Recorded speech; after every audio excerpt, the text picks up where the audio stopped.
Hello नमस्कार दोस्त। नगर निगम की नई भर्ती निकल कर के आ गया है, जिससे दोस्त अभ्यर्थी के मन में बहुत बड़ा खुशी का माहौल छाया हुआ है। तो इस वीडियो में दोस्त हम नगर निगम की जो नई भर्ती निकल कर के आया है उसका दोस्त A to Z जानकारी देने वाले हैं। तो वीडियो बहुत ही इंटरेस्टिंग और हेल्पफुल होने वाला है, इसीलिए दोस्त आप अभी से वीडियो को लाइक कर दीजिएगा। चैनल पे नए हैं तो चैनल को भी दोस्त जम के सब्सक्राइब कर लीजिएगा। ठीक है, पहले अगर हम बात करें तो बात करेंगे दोस्त की नगर निगम नई भर्ती 2025 का जो है दोस्त ऑफिशियल नोटिस जारी हो गया है। और दोस्त बहुत ही अच्छा खासा पदों पे जो है नई भर्ती निकल कर के आ गया है। ठीक है, अगर पद की बात करें दोस्त तो यह पद जो है 52,438 पदों पे जो है यह नई भर्ती निकल कर के आ गया है। ठीक है, मेल और फीमेल दोनों अभ्यर्थी जो है पूरे भारतवर्ष से इस फॉर्म को जो है भर सकते हैं। ठीक है, टोटल पोस्ट जो है 52,438 पद है। ठीक है,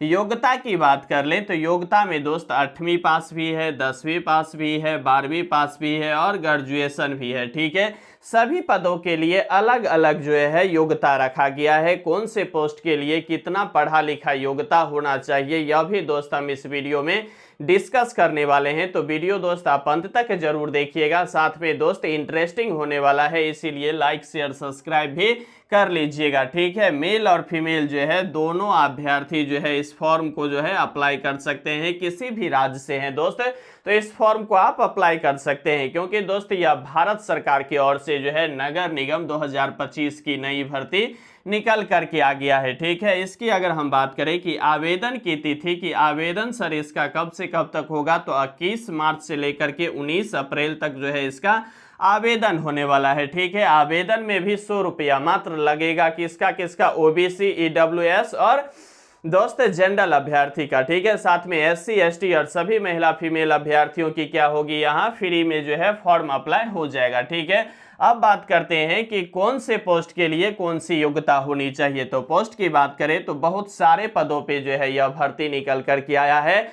अलग अलग विभाग भी दोस्त इसमें देखा गया है। ठीक है, पहले अगर हम बात करें तो क्लर्क पे निकला है, उसके बाद जूनियर इंजीनियर पे वैकेंसी निकल करके आया है, स्वच्छता निरीक्षक पे यह भर्ती निकल करके आया है, कर निरीक्षक पे यह भर्ती निकल करके आया है, कंप्यूटर ऑपरेटर का भी भर्ती निकल करके आया है, सफाई कर्मचारी पदों पे भी भर्ती निकल करके आया है और चपरासी के पदों पे भी यह जो है भर्ती बहुत ज्यादा मात्रा में निकल करके आया है। ठीक है, अब बताते हैं कि किसके लिए कौन सी योग्यता होनी चाहिए। ठीक है, तो ये जो चपरासी और सफाई कर्मचारी है इसके लिए दोस्त आप 8वीं या 10वीं दोनों अभ्यर्थी फॉर्म अप्लाई कर सकते हैं। ठीक है, हालांकि इसमें ग्रेजुएशन वाला भी अभ्यर्थी अगर दिलचस्प दिखाएगा तो भर सकता है, लेकिन इसकी जो योग्यता रखा गया है वह रखा गया है चपरासी और सफाई कर्मचारी के लिए 8वीं और 10वीं। ठीक है, 8वीं और 10वीं जो भी अभ्यर्थी कर लिए हैं इस फॉर्म को आप निश्चित रूप से फिलअप कर सकते हैं। ठीक है, वहीं कंप्यूटर ऑपरेटर के लिए दोस्त डिग्री डिप्लोमा होनी चाहिए, तभी जाकर के आप इस फॉर्म को अप्लाई कर सकते हैं।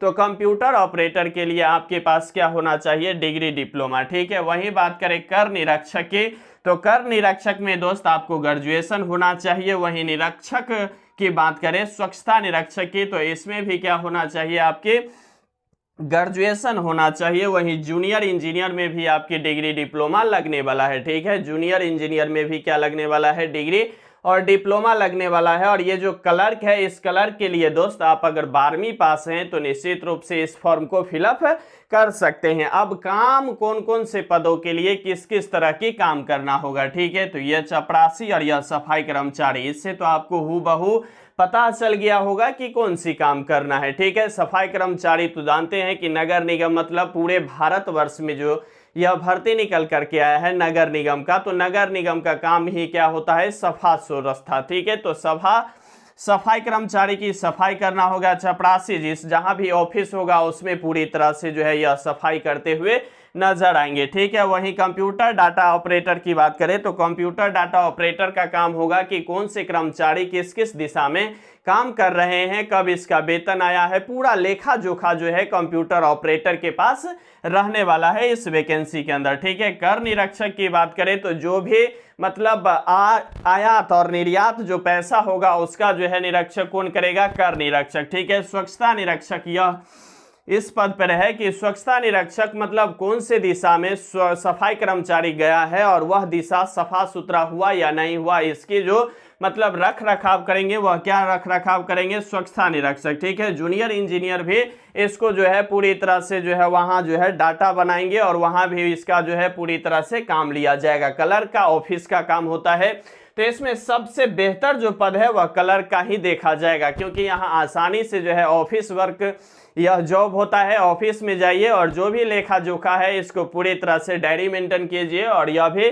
बेहतर जॉब है। हालांकि कंप्यूटर ऑपरेटर भी बेहतर जॉब है। और हम आपको दोस्त बता दूं, ये जो 52,438 पदों पे यह भर्ती जो निकल करके आया है, यह भारत के तमाम कोने कोने से फॉर्म फिलअप है किए जाएंगे। इसमें मामू, ताऊ, फुआ, मौसी मतलब जो भी आदमी है सभी अभ्यर्थी इसमें फॉर्म अप्लाई करने वाले हैं। क्योंकि इसकी अगर उम्र की बात कर ले तो 18 वर्ष से लेकर के 40 वर्ष है और किसी किसी में 18 वर्ष से लेकर के 35 वर्ष उम्र रखा गया है। तो आप सोच सकते हैं कि कितनी ज्यादा उम्र में भी यहाँ नगर निगम की जो नई भर्ती 2025 में आया है इसमें फॉर्म अप्लाई करने वाले हैं। ठीक है, वहीं यह भारत सरकार की जॉब है, तो इसमें दोस्त ओबीसी अभ्यर्थी के लिए 3 वर्ष की छूट अलग से मिल गया। तो 18 से जो 40 वैकेंसी का जो एज रखा गया है वह ओबीसी का हो जाएगा 43 और 18 से जो 35 रखा है उसका ओबीसी का हो जाएगा 18 से 38 वर्ष। तो आप सोच सकते हैं कितने ज्यादा उम्र में भी यहाँ जो है नगर निगम में आप फॉर्म अप्लाई कर सकते हैं। ठीक है,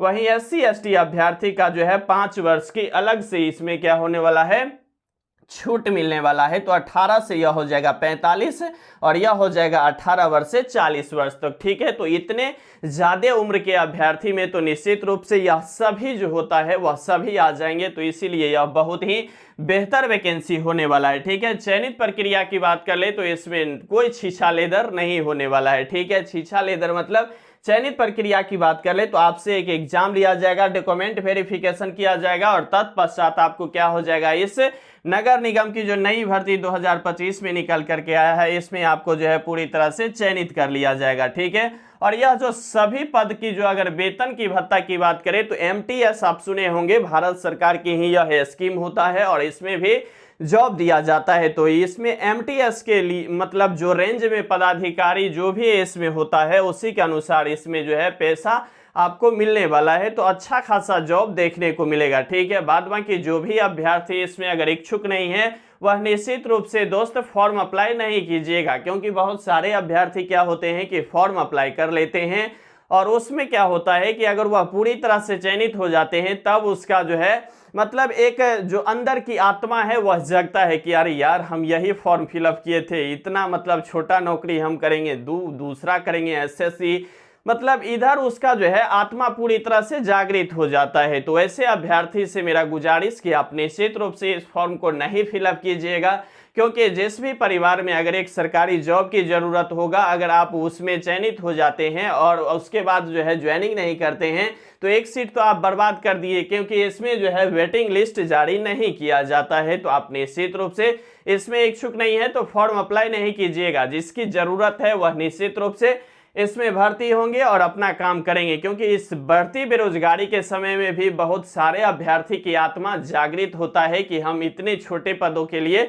नौकरी नहीं करेंगे। जिसमें अगर बात करें तो इसमें हालांकि छोटा पद बहुत सारा नहीं है, सफाई कर्मचारी और चपरासी की छोड़ दे तो सभी जो वैकेंसी के लिए जो पद निकला है वह बहुत ही अच्छे खासे जो है वेटेज वाला पद है। इसलिए आप अगर इच्छा रखते हैं तो निश्चित रूप से फॉर्म अप्लाई कीजिएगा। अन्यथा अगर चयनित होने के बाद अगर आपकी छोड़ने का इरादा है तो आप निश्चित रूप से जो है इसमें फॉर्म नहीं फिलअप कीजिएगा, क्योंकि दूसरे के सीट को आप जो है पूरी तरह से बर्बाद करने के लिए इस फॉर्म को निश्चित रूप से नहीं भरिएगा और वही बढ़ती जो है बेरोजगारी के सीमा में उस अभ्यर्थी की संख्या न बढ़े। इसीलिए आपसे गुजारिश कि फॉर्म अप्लाई नहीं कीजिएगा। बाद बाकी जिसकी भी जरूरी है वह निश्चित रूप से इसका फॉर्म अप्लाई जो है 21 मार्च से लेकर के 19 अप्रैल तक चलने वाला है। बहुत ही ज़्यादा समय दिया गया है आपको फॉर्म अप्लाई करने के लिए। तो आप निश्चित रूप से इसका फॉर्म फिलअप करने वाले हैं या नहीं फिलअप करने वाले हैं, आप अपनी राय कमेंट बॉक्स के माध्यम से मुझे कमेंट करना नहीं भूलिएगा। साथ में दोस्त लगे रहिए, बने रहिए, जमे रहिए, क्योंकि आपका जीतना ही सुनिश्चित है। यहां तक वीडियो देखने के लिए आपको तहे दिल से शुक्रिया और धन्यवाद।